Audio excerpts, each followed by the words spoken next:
اسرائیلی forces کے غزہ پر حملوں میں تیزی، ناکہ بندی بھی سخت کر دی گئی۔ حماس مجاہدین اور اسرائیل کے درمیان شدید جھڑپیں، اسرائیلی بمباری سے 704 فلسطینی شہید ہو چکے، شہداء میں 140 بچے بھی شامل، 3000 سے زائد زخمی۔ غزہ پر اسرائیلی حملوں میں برطانیہ میں فلسطینی مشن کے سربراہ حسام زملوٹ کے 7 رشتہ دار بھی شہید ہو گئے۔ حماس کے کارروائی میں 1100 سے زائد اسرائیلی مارے جا چکے۔ حملوں سے غزہ میں کئی کثیر المنزلہ عمارتیں تباہ ہو گئیں۔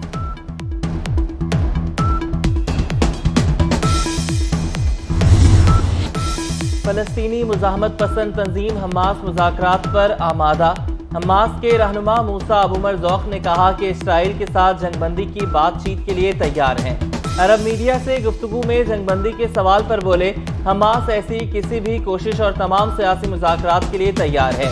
ادھر ترجمان القسام بریگیڈز ابو عبیدہ نے اسرائیل کو وارننگ دے دی۔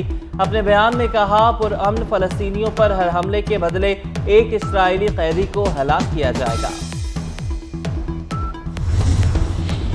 سعودی ولی عہد شہزادہ محمد بن سلمان کا فلسطینی صدر محمود عباس کو فون، کہا کہ سعودی عرب جائز حقوق اور دیرپا امن کے حصول کے لیے فلسطینیوں کے ساتھ ہے۔ اسرائیل فلسطین تنازع کی توسیع روکنے پر کام کر رہے ہیں۔ فلسطینیوں کی زندگی کو آسان بنانے کی ضرورت ہے۔ سعودی ولی عہد کا مصری صدر عبد الفتاح السیسی اور اردن کے شاہ عبداللہ دوم سے بھی ٹیلی فونک رابطہ۔ اسرائیل فلسطین تنازع سے متعلق تبادلہ خیال کیا گیا۔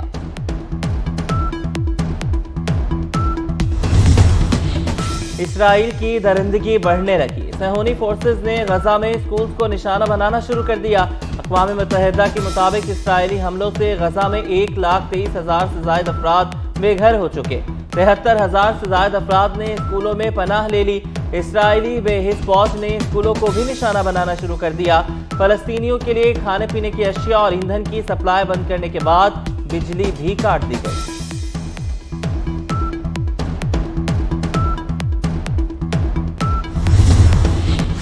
اسرائیل حماس مجاہدین کے حملوں کے بعد گھٹنوں پر آ گیا۔ عالمی سطح پر اسرائیل کے بانڈز کی قدر 3% گر گئی۔ بازار حصص کا بینچ مارک انڈیکس 7% گر گیا۔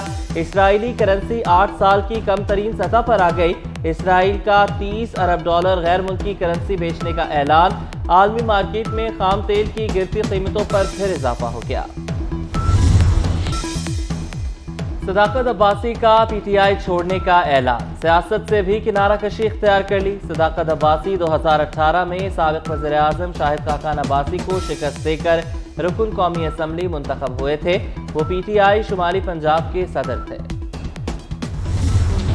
سپریم کورٹ میں پریکٹس اینڈ پروسیجر ایکٹ پر سماعت، چیف جسٹس کی سربراہی میں فل کورٹ سماعت کر رہا ہے۔ سماعت براہ راست نشر کی جا رہی ہے۔ ایم کیو ایم کے وکیل فیصل صدیقی ایڈوکیٹ کے دلائل جاری۔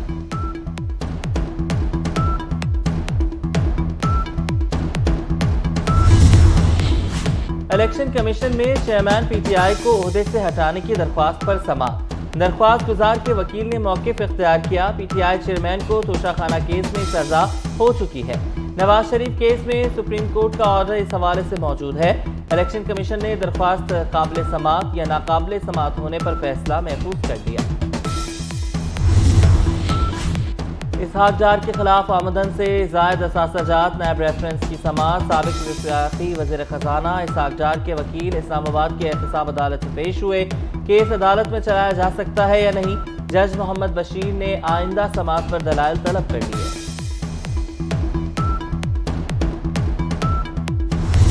ٹی ٹی پی سے منسلک افغان دہشت گردوں کے اعترافی بیانات سامنے آ گئے۔ گرفتار کیے جانے والے ٹی ٹی پی دہشت گردوں نے اقبال جرم کر لیا۔ افغان صوبے خوست کے رہائشی دہشت گرد سیف اللہ نے افغان سرحد پار کر کے پاکستان میں داخل ہونے کا اعتراف کیا۔ کہا، افغان دہشت گرد شاہ محمود نے کرک گیس پلانٹ پر حملہ کیا جس میں 4 شہری شہید ہوئے۔ دہشت گرد گل احمد افغان صوبے قندھار کا رہائشی نکلا۔